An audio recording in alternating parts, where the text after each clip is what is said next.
ورحمۃ اللہ وبرکاتہ۔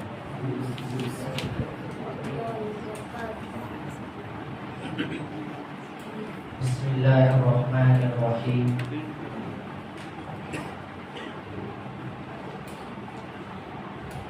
آج کے اس دور میں مسلمان عوام فون کو ایجاد کرنے والے گراہم بیل کو تو یاد رکھا، گریویٹیشنل فورس کو بتانے والے عیسیٰ نیوٹن کو تو یاد رکھا، اور بلب کو بنانے والے تھامس کو تو یاد رکھا، لیکن اہم کردار ادا کرنے والے، اہم فنوں پہ کام کرنے والے مسلمان سائنسدانوں کو بھلا دیا۔ آپ کے سامنے ایک مشہور اور معروف سائنسدان کا ذکر کرنے کا ارادہ رکھتا ہوں۔ ان کا نام ابو القاسم الزہروی ہے، جنہیں فادر آف سرجن کہا جاتا ہے۔ مسلمانوں نے ہی علم میں ہمیشہ آگے رہے، لیکن ہم یہ سمجھتے ہیں کہ مغربی ممالک ہم سے آگے ہے۔ یہ ہماری غلط فہمی ہے، کیونکہ ہم نے مسلمان شخصیتوں سے ناواقف ہے۔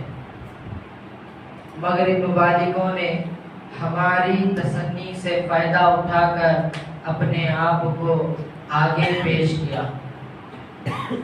اس سے پہلے کہ میں ابو القاسم الزہروی کے بارے میں ذکر کروں، اس سے پہلے میں ان کے بارے میں لکھنے والے رائٹر کے بارے میں کچھ بتانا چاہتا ہوں۔ اس رائٹر کا نام ہے عبدالحمید عسکری۔ پروفیسر عبدالحمید عسکری کی پیدائش 1909 میں ہوئی۔ ابتدا سے ہی سائنسی علوم اور سائنسدانوں کے بارے میں لکھنا انہیں دلچسپی تھی۔ بالآخر انہوں نے پروفیسر بن کر قوم کے نونہالوں، مسلمان سائنسدانوں اور ان کے اجداد، ان کی تحقیقات کو، نظریات کو لکھ کر قوم میں دلچسپی دلائی۔ انہوں نے نامور شخصیتوں کے بارے میں لکھ کر یہ بتا دیا کہ جس موڑ پر، جس ترقی پر سائنس جس اسٹیج پر پہنچ چکی ہے، وہ مسلمان سائنسدانوں کی مرحومی ملت ہے۔ یہ انہوں نے ان کی کتاب میں لکھ کر بتا دیا۔ اس کے علاوہ انہوں نے اضافیت کے بارے میں ذکر کیا، نظریات کے بارے میں مختلف فزکس کے شعبوں میں کام کیا، اور یہ بتایا کہ اس کا درجہ اونچا ہے۔ اس لیے ان کو عوام ایک قابل احترام پروفیسر مانتے ہوئے تحسین کی نظر سے دیکھتے ہیں۔ 1971 میں خالق حقیقی سے جا ملے۔ یہ تھا مختصر سا پروفیسر عبدالحمید عسکری کے بارے میں۔ میں اب آپ کے سامنے ابو القاسم الزہروی کے بارے میں بتانا چاہتا ہوں۔ اندلس اسلامی سلطنت کے دور میں جس مسلمان سائنسدانوں کی خدمت کا ہمیشہ میدان میں آگے رہا ہے ان میں سے ان کا بھی نام شامل ہے۔ عبدالحمید عسکری کا نام اس میں شامل ہے۔ اسپین کے مشہور حکمران عبد الرحمن الناصر نے قرطبہ کے شہر سے 4 میل فاصلے پر ایک محل تعمیر کروایا جس کا نام قصر زرہا ہے۔ زرہا ان کے ملکہ کا نام تھا، اس لیے اس محل کو تعمیر کروایا۔ رفتہ رفتہ اس کے بعد اس محل کے ارد گرد لوگ جمع ہوئے، مکانات کی تعمیر شروع کرے، مکانات بنائے، اور یوں آگے چل کر ایک زہرا نام کا شہر آباد ہوا۔ اس شہر میں پیدا ہوئے ابوالقاسم اور زہروی کہلائے۔ اس شہر میں 3800 مسجدیں، 60,000 سربا فلک عمارتیں اور 2 لاکھ عام مکانات، 8,000 دکانیں اور 700 حمام موجود تھے۔ وہاں کی کل آبادی 10 لاکھ سے زیادہ تھی۔ یہاں پر جہاں ہمارے سائنسدان پیدا ہوئے اس شہر کا بھی ہم کو بھرپور علم رہنا چاہیے، اس لیے یہ سب یہاں پر بتایا گیا۔ ان کی تعلیم اور تربیت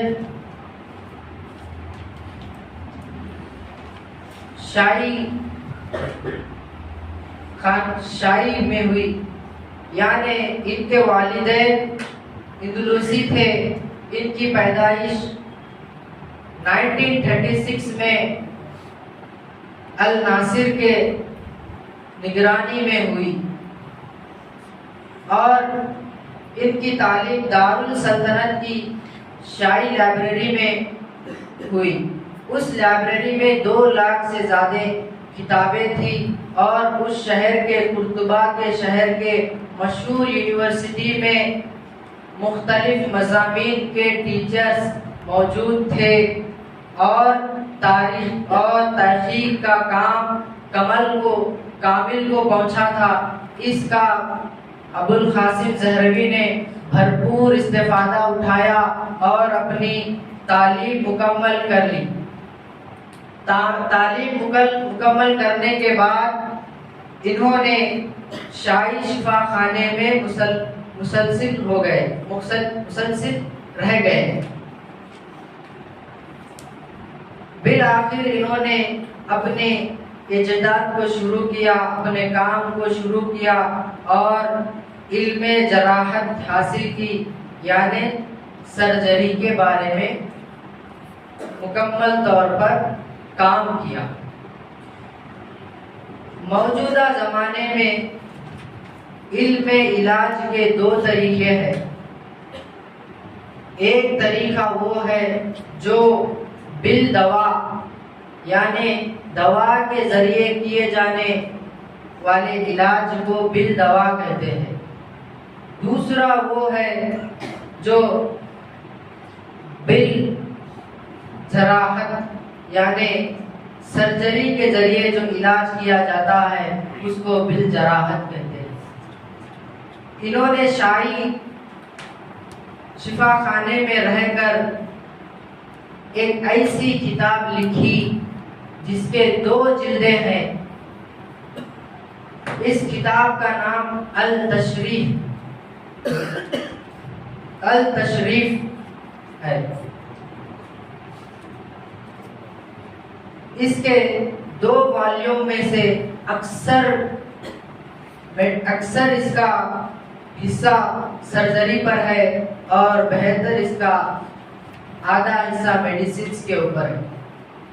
انہوں نے اس کتاب میں ہر بیماری کا مکمل طور پر ذکر کیا اور ہر بیماری کے علاج کو کس طرح سے کیا جاتا ہے اس کا ذکر کیا، اور اس کتاب میں کئی 200 سے زیادہ انسٹرومنٹس کو بتایا، اتار کر بتایا کہ ان انسٹرومنٹس کو یعنی ان ٹولز کو استعمال کر کے ہم سرجری کر سکتے ہیں۔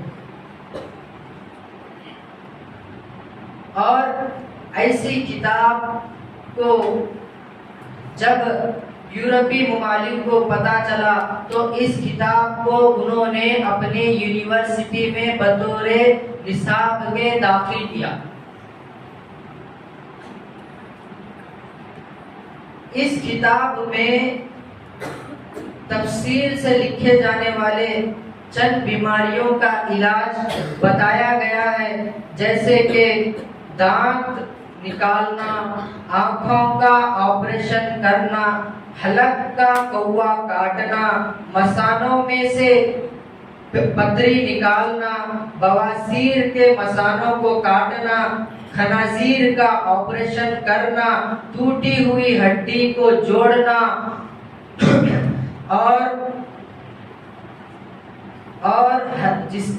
جسم کے ہر قسم کے پوڑے کو چیر کر اس کو نکالنا اس میں تفصیل سے لکھا گیا۔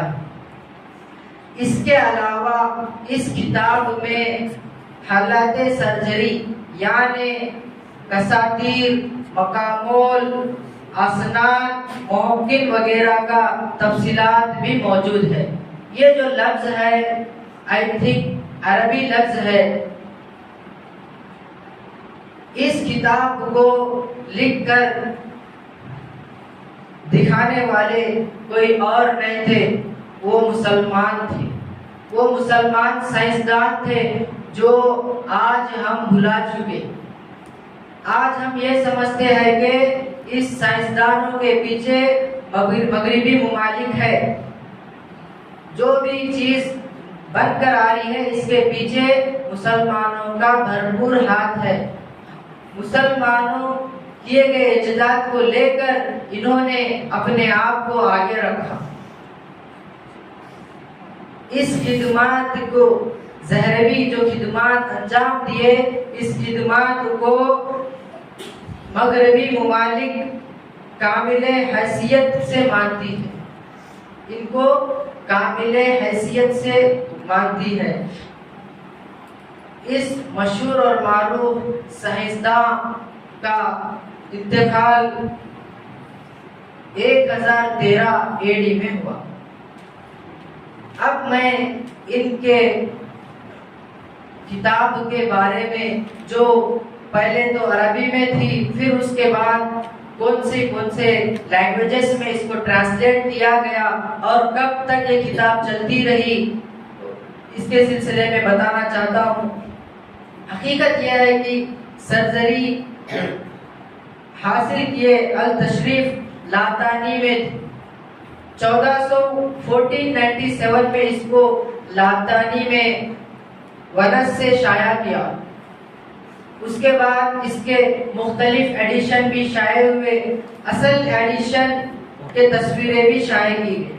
پھر 1541 میں بسا ایسا ایک نام ہے، بسا ایسا ایڈیشن شائع ہوا، اور ایک ایڈیشن ایسا شائع ہوا جس کے ایک طرف عربی اور اس کے دوسرے طرف لاطینی عبارت موجود تھی۔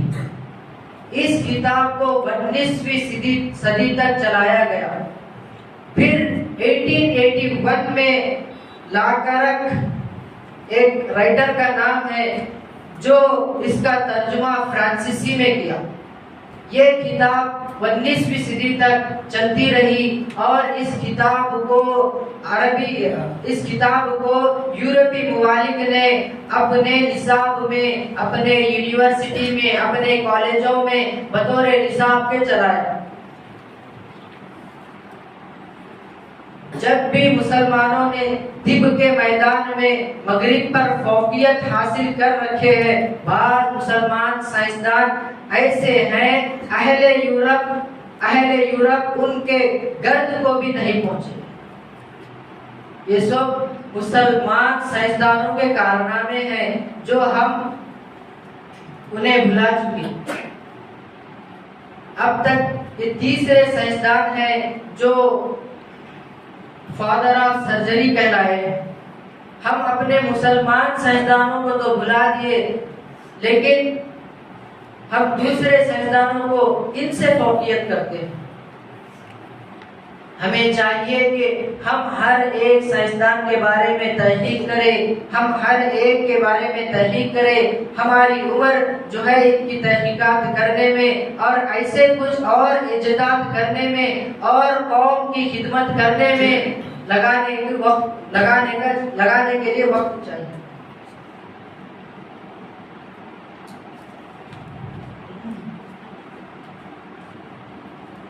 یہ مختصر سا مضامین آپ کے سامنے جو رکھا گیا ہے، اس کا مقصد یہ ہے کہ آپ لوگ بھی ایسے سائنسدانوں کے بارے میں جو دنیا ان کو فادر کہتی ہے یاد رکھے اور بھی ان کے بارے میں جان لے، اور ہم بھی جو ہے کچھ اپنے قوم کے لیے کر رکھے جو قوم ہمیں یاد رکھے۔ انہی باتوں پر میں اپنے محاضرے کو ختم کرتا ہوں۔ وآخر الدعواء الحمدللہ رب العالمین۔